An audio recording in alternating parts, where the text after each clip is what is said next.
Welcome back. Today we're diving deep into something I know you're super passionate about, creating online content, but from a faith-based perspective, and specifically for women. Definitely a hot topic these days. For sure, and it's awesome that we have lámparas encendidas.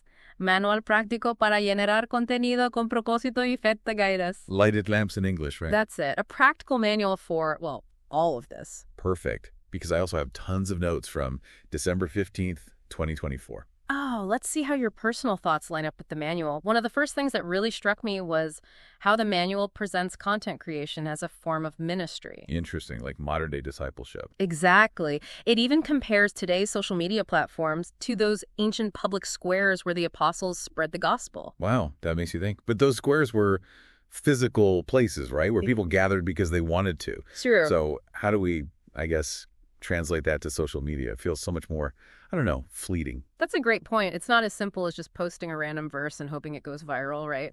Right. But the manual actually gets into specifics, like which platforms are best for this whole digital ministry thing. Like which ones? Well, it mentions YouTube and Instagram, Facebook, and even TikTok. You even underlined that part in your notes. I did. I was surprised, honestly. Me too. It's just that TikTok always seems so, I don't know, focused on entertainment. Yeah.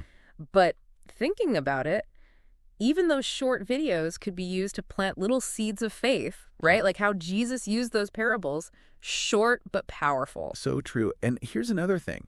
The manual talks about finding your niche within this whole online world. So it's not just about shouting into the void. Not at all. It's about finding your people, the ones who will really resonate with what you have to say. Which reminds me of something in your notes. You were thinking about reaching young Christian women who are trying to balance, well, life in today's world. Yes. It's a group that's close to my heart, and honestly, I feel like there's a real need for content that speaks to their struggles and hopes from a faith perspective.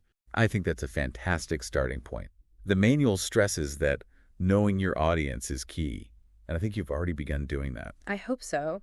Okay, so we've talked about how this isn't just about posting pretty pictures or being witty online. It's about serving others and spreading hope. But how do we make sure we're actually making a difference? Yeah, how do we measure that? Well, the manual talks about setting goals, and you've got a whole section on that in your notes, too. For sure. And the manual actually suggests using SMART goals: specific, measurable, achievable, all that. You even wrote down some examples, like starting an online Bible study group or maybe a video series on managing money from a Christian perspective. Those are good ones. Oh, but I also wrote down a big question. How do I even begin? I'm not exactly a tech expert. I get it. So many people feel that way. Yeah. But one of the things I love about Lámparas Encendidas is how it encourages starting simply, using the tools you already have. Your phone, it says, is powerful for content creation. Okay, that makes me feel better. But what about editing videos and creating those fancy graphics everyone seems to have? I'm more comfortable with, well, a good old-fashioned pen and paper. That's where those user-friendly apps come in handy. The manual even recommends a few, like CapCut and InShot, for video editing. Are those the best ones? I mean, there's so many out there. Well, the manual explains why it suggests those two in particular. First, because they're free for both Android and iPhone, which is a big plus. Okay, that makes them accessible to everyone. Right. And they have a lot of cool features, but they're not super complicated. Okay, that's good. I get overwhelmed with too many options. What about for those amazing graphics, you know, the ones everyone's using these days? Canva. Canva. It's for graphic design, but don't worry, it's really simple to use. You can just drag and drop things. Oh, wow, so I don't need to be a pro. Not at all. The manual shows how to use it to make all sorts of things: inspirational quotes, YouTube thumbnails, even those cool Instagram story templates. I actually thought Canva was just for professionals. You can even use it to add Bible verses to your photos and videos. Wow. Okay, so we've got our platforms, we've got our goals, we've got our tools. It's starting to feel a bit less overwhelming, but how do we actually put all of this together to create, engaging content? Does the manual offer any advice on that? It does. It has a really easy 4-step process for creating content. Okay, walk me through it. Step 1, choose a topic. It could be a Bible verse that's speaking to you, a personal experience, or even a question you've been thinking about.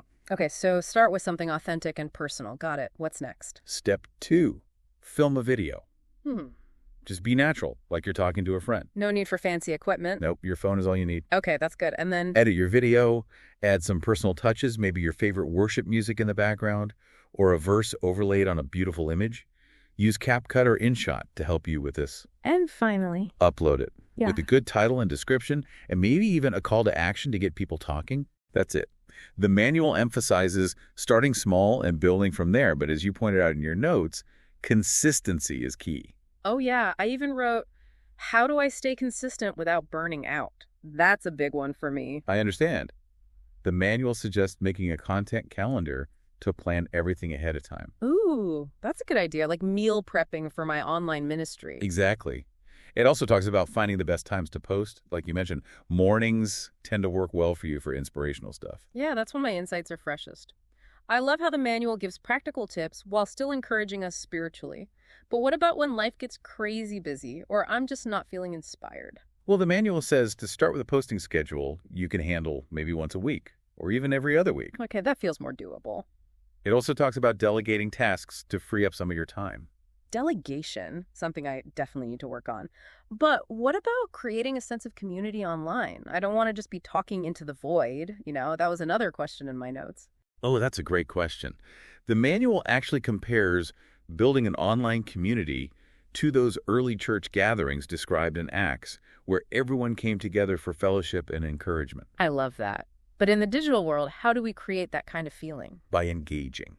Respond to comments, ask questions, create opportunities for your followers to connect. So it's not just about posting, it's about having a conversation. Exactly. The manual suggests things like polls and Q&As, or even encouraging people to share their own stories. Oh, I like that. And it emphasizes setting clear guidelines for the community so everyone feels safe and respected. So important, especially online, where things can get out of hand so quickly. Definitely. Before we get too far, though, there's another big topic you mentioned in your notes, and it's something a lot of people struggle with when it comes to faith-based content. Oh, yeah, monetization, the big M word. Exactly. And it can feel uncomfortable to even think about. It does. Should we take a quick break and then dive into that? Whoa there. The manual actually suggests being consistent, not just with our content, but with our message, too. No breaks. Oh, you're right. I'm getting ahead of myself. Let's jump right into that fascinating conversation about monetization right now. So monetization, the M word. I have to say, I'm kind of torn. Part of me wants my content to be free for everyone. I understand. But creating quality stuff, it takes time, and it costs money. For sure. The manual actually frames it as stewardship, not selling out. Oh, interesting. It uses the parable of the talents. Yeah. How the servants who invested what they were given, they were rewarded. Right. It's like saying that your skills and knowledge are gifts, too. Mm. And using them well can actually help you reach more people. Okay, I see what you mean. It's not about, getting rich. It's about making your ministry sustainable. That's a good way to look at it. But honestly, I still feel a little hesitant. Isn't it better to just keep my content free? I get that. And the manual says it's totally fine if you decide not to monetize. But it does make you think, what could you do with some extra resources? Maybe improve your videos, get better equipment. Sure. You even mentioned in your notes that you'd love to support that local women's shelter. I did. Well, monetization could help you do that. Wow, you're right. It's not just about me. It's about how I can use those resources to make a bigger impact. Exactly. Okay, but to be honest, the whole monetization world feels kind of overwhelming. Where do I even begin? Don't worry, the manual breaks it down into easy steps. The first one is transparency. Let your audience know if you decide to monetize and explain how you'll use the money. Are you going to reinvest it in your content, support a charity, or maybe just cover your costs? Honesty builds trust. Transparency is key, I agree. What about, the actual ways to monetize? I feel like the online world changes so fast, it's hard to keep up. It is. But the manual talks about some tried and true methods. For example, once your YouTube channel hits 1,000 subscribers and 4,000 hours of watch time, you could apply for their partner program and start earning money from ads. So basically, YouTube pays you. Yep. And Facebook and Instagram also have programs to reward creators. That's cool. Then there's affiliate marketing, which I know you were curious about. Yeah, I see those affiliate link things all the time, but I'm not sure I fully get it. It's pretty simple. Let's say you love fair trade coffee. You could partner with a company that sells it. Okay. You share a special link with your followers, and if anyone buys through your link, you get a commission. So I'm basically connecting people with products I already love and earning a little something in the process. Exactly. And it doesn't cost your followers anything extra. That's awesome. You also mentioned creating and selling courses, which I think is a great idea, but I'm not sure what kind of course I could even offer. Well, think about your schools and experiences. You're a fantastic writer, and you've been through some tough times. Maybe you could create a writing workshop about overcoming challenges infused with your faith. Oh, that's a good idea. Or what about a course on journaling as a spiritual practice? I love that. See, there are so many possibilities. The manual also mentions brand collaborations. Like, imagine working with a Christian clothing brand or a company that makes faith-based kids' books. Yeah, I could use my platform to support businesses that are doing good. Exactly. What about donations? I've seen creators mention Patreon and Ko-Fi. Those are great platforms for people to support you directly if they love your content. They can even get special perks for their support. So many options. Yeah. But I gotta admit, it still feels a bit intimidating.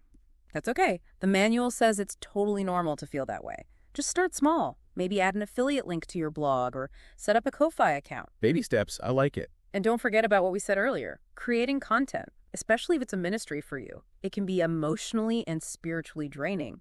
The manual really stresses the importance of taking care of yourself. Oh yeah, I wrote down in my notes, how do I stay grounded in my faith amidst all the online chaos? It's a real struggle. It is. The manual reminds us to start each day with prayer, seeking God's guidance before even checking our phones, putting on the armor of God before going into the digital world. Exactly. It also talks about taking breaks, unplugging, spending time in nature. Those are so important. Getting away from all the noise and reconnecting with God. And don't forget about finding a supportive community, both online and offline. You're right. Having people who understand this journey is so important. Find people who will encourage you, pray for you, celebrate your wins. I love that. And I love that Lampar's and Sanditas emphasizes authenticity and joy. It says to let our personalities shine through and have fun. Absolutely. People can tell when you're not being genuine. Be yourself. Share your passions, your humor, even your quirks. Let your light shine. That's so freeing. But it's hard, you know? There's so much negativity and judgment online. How do I stay true to myself without letting all that get to me? It's tough, for sure. But the manual reminds us that we're ultimately serving God, not people. Focus on the positive impact you're making. Keep my eyes on the prize. Exactly. And choose your battles wisely. You don't have to respond to every negative comment. Sometimes it's better to just ignore it and keep going. You're right. It's so easy to get caught up in trying to please everyone. Okay, so we've talked about staying grounded and being authentic. But what about creating content that actually connects with people? There's so much out there already. How do I make my message stand out? That's the million-dollar question. And the manual has some great insights. First, it says, to be relatable. Relatable how? Start with stories or situations that people can connect with, whether it's from your own life or something you've observed. Okay, so make it personal? And keep it simple and clear. No need for fancy words or theological jargon. Just speak from the heart. Straightforward and sincere. Got it. Now, does the manual suggest any specific types of content? I feel like I need some inspiration. It does. It suggests a variety of formats. You could do some educational content, like explaining a Bible passage, or maybe teaching a practical skill from a Christian perspective. Like, I don't know, a video series on budgeting based on biblical principles, or a tutorial on making faith-inspired crafts. Perfect examples. So it's all about providing value, where I'm teaching, inspiring, or just offering a new perspective. You got it. And personal stories and testimonies, those are powerful. Let people see how your faith impacts your everyday life. Like Jesus's parables, they made the message so much more relatable. Exactly. Okay, so lots of flexibility, which is good. But before we wrap up this amazing deep dive... Wait, we can't wrap up yet. Yeah. Remember what the manual said about consistency. No stopping now. You're right, I keep getting ahead of myself. Let's keep exploring. We've talked about monetization and mental well-being, but what about the actual content creation process itself? I'm curious about what the manual says about that. So the content creation process itself, it still feels kind of daunting. You know, that reminds me, in your notes, you actually asked, how do I get started if all the tech stuff feels overwhelming? It does. So the manual really emphasizes that you don't need to go out and buy all this fancy equipment. Oh, phew. So no need to get the latest camera or lighting and all that. Nope. It actually says to use what you already have, starting with your phone. It's amazing what you can do with just your phone these days. Okay, good to know. It's just that I'm not very tech savvy. I hear ya. But there are tons of user-friendly apps out there. The manual recommends a few. For video editing, CapCut and InShot are great. I've heard of those. Are those the best ones, though? I mean, for this kind of content? Well, the manual explains why it recommends them specifically. They're free and available for both Android and iPhone, so anyone can use them. That's awesome. Accessible for everyone. Exactly. Plus, they have a good balance of features. Not too basic, but not so complicated that you'll get lost. Okay, that makes sense. I get overwhelmed easily. And what about for making those cool graphics everyone uses? Canva. Canva. Yeah. You can use it for all sorts of things. Inspirational quotes, YouTube thumbnails, even those fancy Instagram story templates. I thought Canva was just for, like, professional designers. Not at all.